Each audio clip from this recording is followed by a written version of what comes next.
Hare Krishna. Hare Krishna.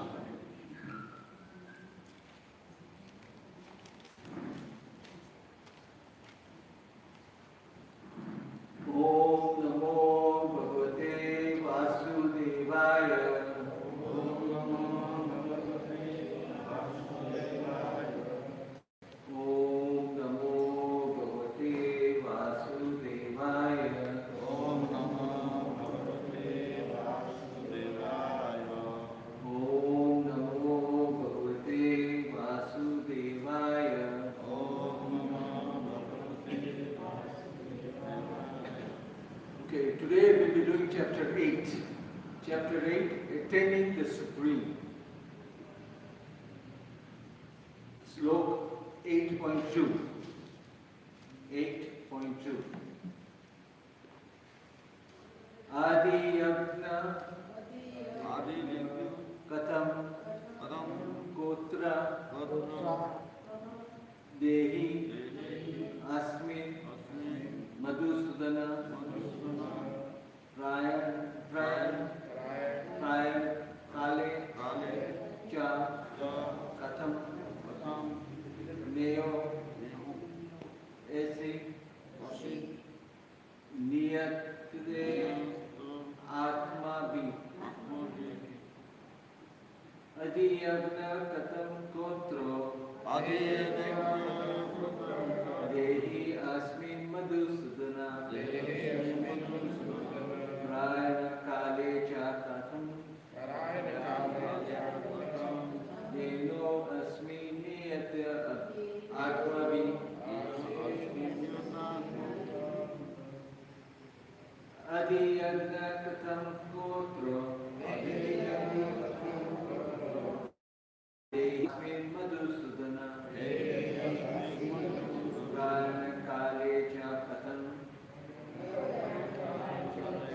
Neno Asmi Niyat Atma Bhi Adi Yagna Katham Kotro Dehi Asmin Madhusudana Prayana Kale Cha Katham Neno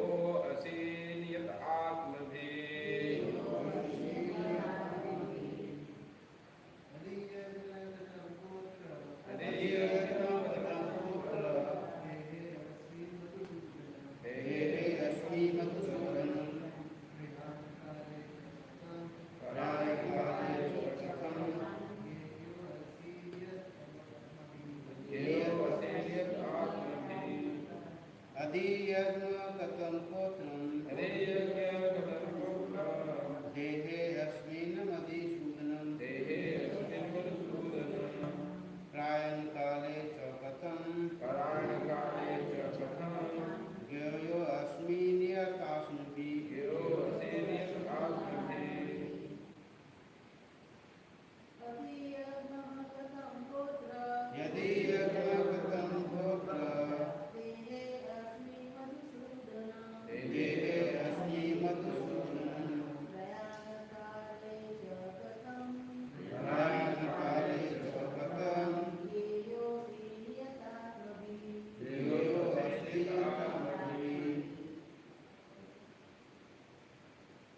Anyone else?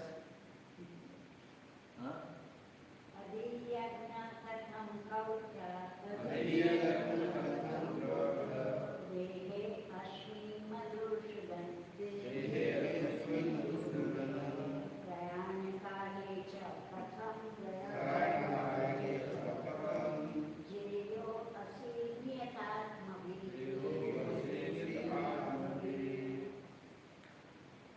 Okay, word for word translation. Adi Yagna, the Lord of sacrifice. Katham, how. Ka, who. Atra, here. Dehi, in the body. Asmin, this. Madhusudana, O Madhusudana. Prayane Kale, at the time of death. Cha,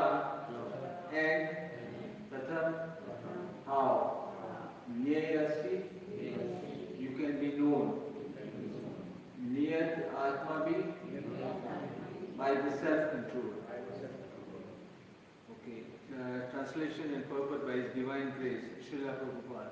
Srila Prabhupada ki Jai. Who is the Lord of sacrifice? And how does He live in the body? O Madhusudana. And how can those engaged in devotional service know you at the time of death? Please repeat after me. Who is the Lord of sacrifice?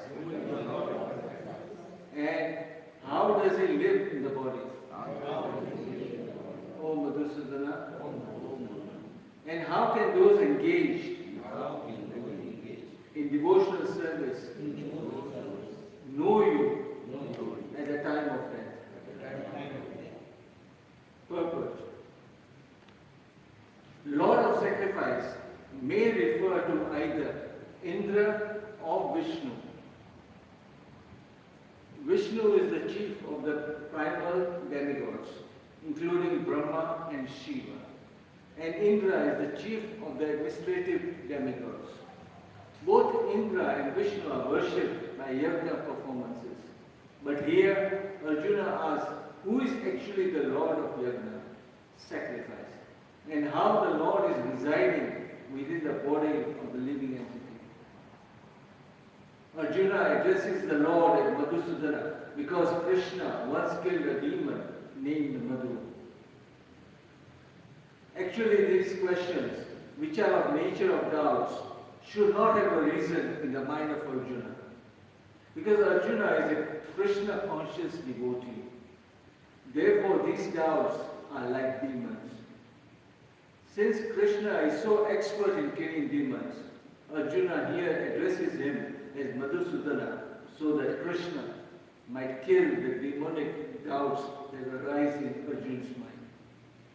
Now the word Prayanakale in this word is very significant because whatever we do in life will be tested at the time of death.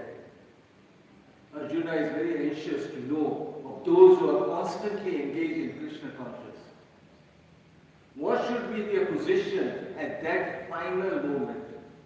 At the time of death, all the bodily functions are disrupted and the mind is not in the proper condition. Thus, disturbed by the bodily situation, one may not be able to remember the Supreme Lord. Maharaj Kulashekar, a great devotee, prays, "My dear Lord, just now I am quite healthy, and it is better that I die immediately, so that the swan of my mind can seek entrance at the stand of your lotus feet." The metaphor is used because a swan, a bird of the water, takes pleasure in digging into the lotus flowers.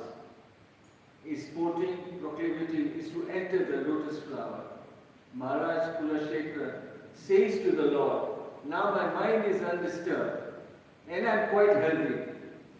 If I die immediately thinking of your lotus feet, then I am sure that my performance of your devotional service will become perfect.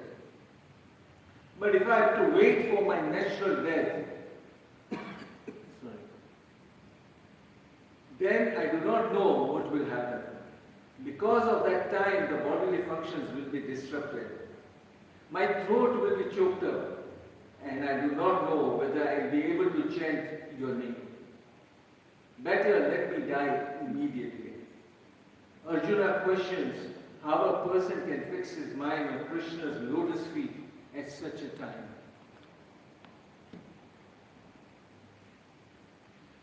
Om Ajnanatimirandasya Jnanajnanasalakaya Chakshurunmilitam Yena Tasmai Shri Guruve Namah Shri Chaitanya Manobhistam Sthapitam Yena Bhutale Swayam Rupa Kadamayam Dadati Swapadantikam He Krishna Karuna Sindhu Dina Bandhu Jagatpate Gopesha Gopika Kanta Radha Kanta Namostude Tapta Kanchana Gaurangi Radhe Vrindavaneshwari Vrishabhanusute Devi Pranamami Hari Priye Vachakalparubhyascha kripa sindhubhyo evacha patitanam pavanebhyo vaishnavebhyo namo namah.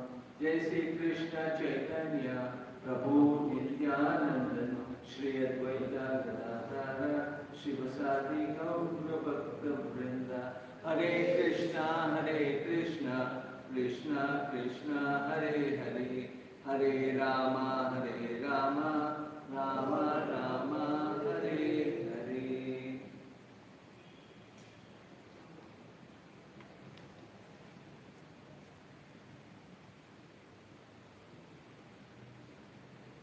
Okay,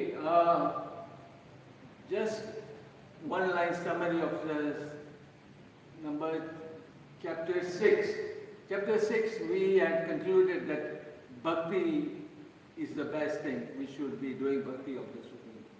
And chapter 7 it was informed by giving the knowledge of Bhagwan, knowledge of the Absolute, we will know or we will appreciate the Bhagwan more.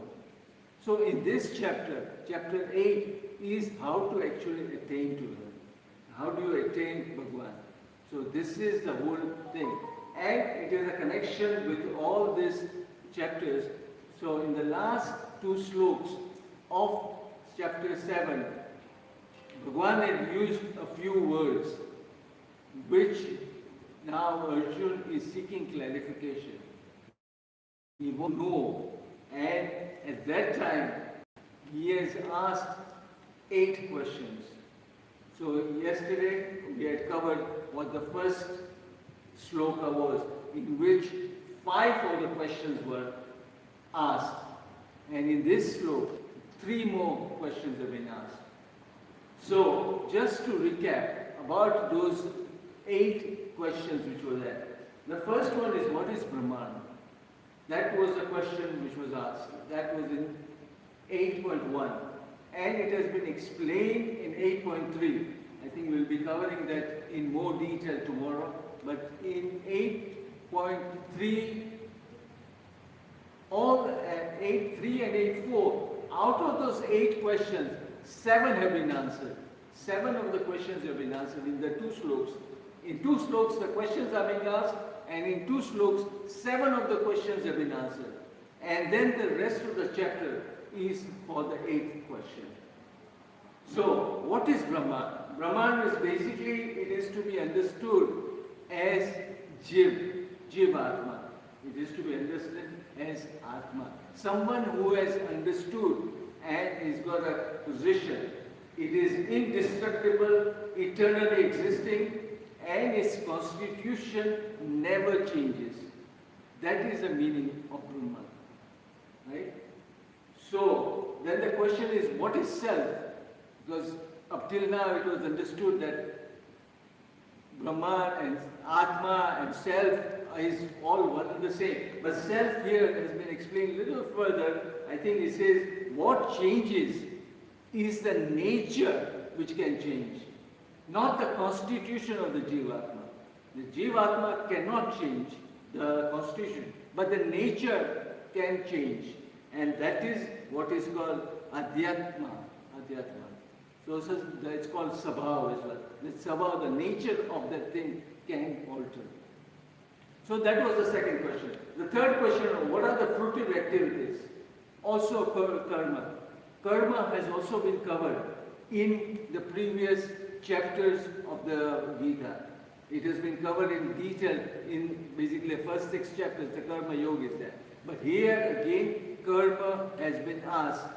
Now, it is basically to be understood that when living entity is in material consciousness, it has to take on the various bodies. That is a consequence of wanting to become a lord of the world and not as a das of Bhagwan.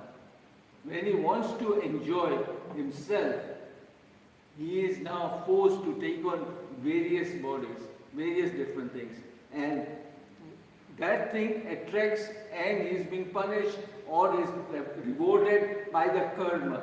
So that is the third question. What is karma? So that was his answer. The fourth question which was there was material manifestation. Basically, it is again, this has been explained in slok number 8.4. It says that the physical nature is constantly changing. Everything you see physically has changing.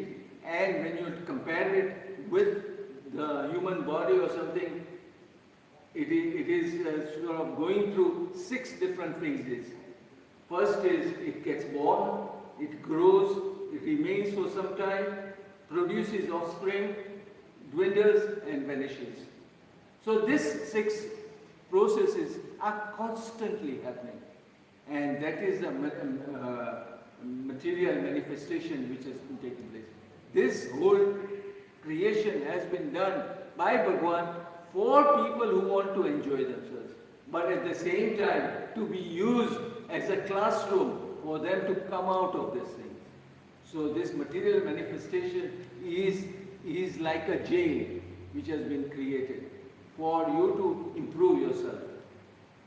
And the 5th question which was asked in slok 1 was, what are demigods? Again, this has been answered in 8.4.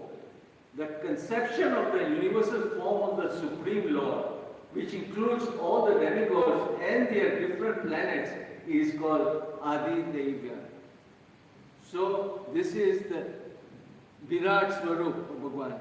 The whole things which is included, the demigods, everything which is included.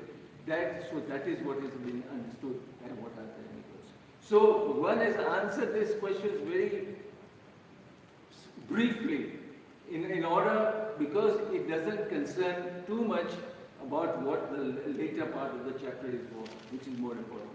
Now we come to the other 3 questions which have been asked in this slok which we are looking at. Now, who is the Lord of sacrifice? It says Vishnu is there, Indra is there, Shiva is there. Of course, they are all worthy of sacrifice in that sense. But the ultimate, the sacrifice should go to whom? And that it should go to Krishna, Lord Krishna. So it says,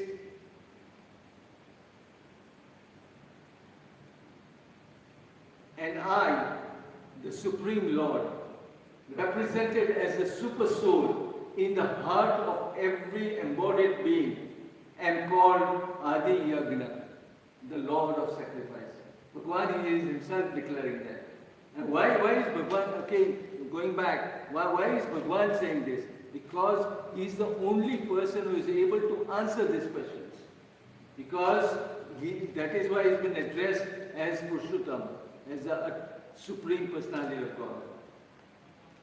Now the second question, which is of the number 7, how does he live in the body? So it accompanies the Atma in his heart. It's the Paramatma feature, which is with the Atma. And the function is for witnessing and sanctioning all the activities of that Jiva. So he lives, where does he live? He lives in the form of Paramatma, in a minute form, which is accompanying the Atma, and in the heart of the Atma. And the Atma itself stays in the heart of the individual. Right? Now the size and things have been given in chapter 2, which shows that each Atma is equal to 1/10,000 times the size of the tip of the hair. So if you have one hair, take the tip of your hair and divide it into 10,000 times and take one small part of it. As it is, you find it difficult to get one hair and then split it. But if you split it 10,000 times, one part of it is the size of an Atma. That is just for you to make you understand how small the size of the Atma is. And in that heart of that thing is Paramatma staying there. So, how does he live in the body? That is how he lives. He is there, that is the Lord of the sacrifice who stays there. And now the most important thing is, how to know you at the point of death. The whole purpose of getting this knowledge to attain Him is that what you should be doing and at what time you should be doing. That is, the answer has been given throughout the chapter, from number 5 onwards, 5-6 slokas onwards, to right to article number 30. So all of this is on what should be done before the time of death. Because Bhagavan says, at the time of death, like he says in this Maharaj Kurukshetra, that I will not be able to maybe understand what is happening with my body. And that is why I prefer to die now when I'm in full senses. Then at least I can know I should be chanting and I should be doing this. Let me die now. That is his prayer. But we can't follow all of this like this. So what it is saying is what steps we should take to reach that point so that you can attain to the Almighty. Right? So this is what is the answer has been given throughout the sloka. In sloka number 8.5 it says, and whoever at the end of his life quits his body remembering me alone at once attains my nature. Of this there is no doubt. Bhagavan is giving a guarantee that if a person remembers me at the end of his life, when he remembers me, he will come to my dham. So how do you bring that into practice? How do you achieve that thing? And that says that you must have a constant remembering of Bhagavan. And how is that possible? To have a constant remembering of Bhagavan is basically what we are doing in ISKCON. We are following the regulative principles. We are doing the chanting of the Mahamantra. We are associating with other devotees, like-minded people who will be able to guide us in our pursuit of the spiritual journey. In short, it says the best thing is to become a Krishna conscious person. That is the solution. That once you become a Krishna conscious person, in the sense that constantly you are concerned with what you can do to serve Krishna, how you can please Krishna, that is your purpose in life. So in fact, in the end of the 7th chapter, let me just read what Prabhupada has written. This 7th chapter particularly explains how one can become a fully Krishna conscious person. The beginning of Krishna consciousness is an association of persons who are Krishna conscious. Such association is spiritual and puts one directly in touch with the Supreme Lord. And by His grace, one can understand Krishna to be the Supreme Personality of Godhead. At the same time, one can really understand the constitutional position of the living entity and how the living entity forgets Krishna and becomes entangled in material activities. By gradual development of Krishna consciousness in good association, the living entity can understand that due to forgetfulness of Krishna, he has become conditioned by the laws of material nature. He can also understand that this human form of life is an opportunity to regain Krishna consciousness, and that it should be fully utilized to attain the causeless mercy of the Supreme Lord. So, in short, we should all be striving to become Krishna conscious, follow all the principles, regular principles, get a good association, like it says of ABCD of the ISKCON, association, books, chanting, should be followed, we should be reading more of the scriptures, should be associating more with everyone, and that will help us to constantly remember Krishna. So if the time of death, when it comes, we have had our practice. When he says practice makes perfect, that's what actually happens. If you have never done this, at the time of death, it will be very difficult to start remembering Krishna. And if you miss the boat, you will be thrown back into this material manifestation. The cycle will keep on going. You will go through 8.4 million different species of life. Again, you might get an opportunity. Then it might be too late for you to learn. So our idea is that do as much as possible. Do everything and do it almost without fail. Hare Krishna. Hare Krishna, Hare Krishna. Are there any questions? Okay, and in that case, Hare Krishna. Granth Raj Bhagavad Gita ki jai. Srila Prabhupada ki jai.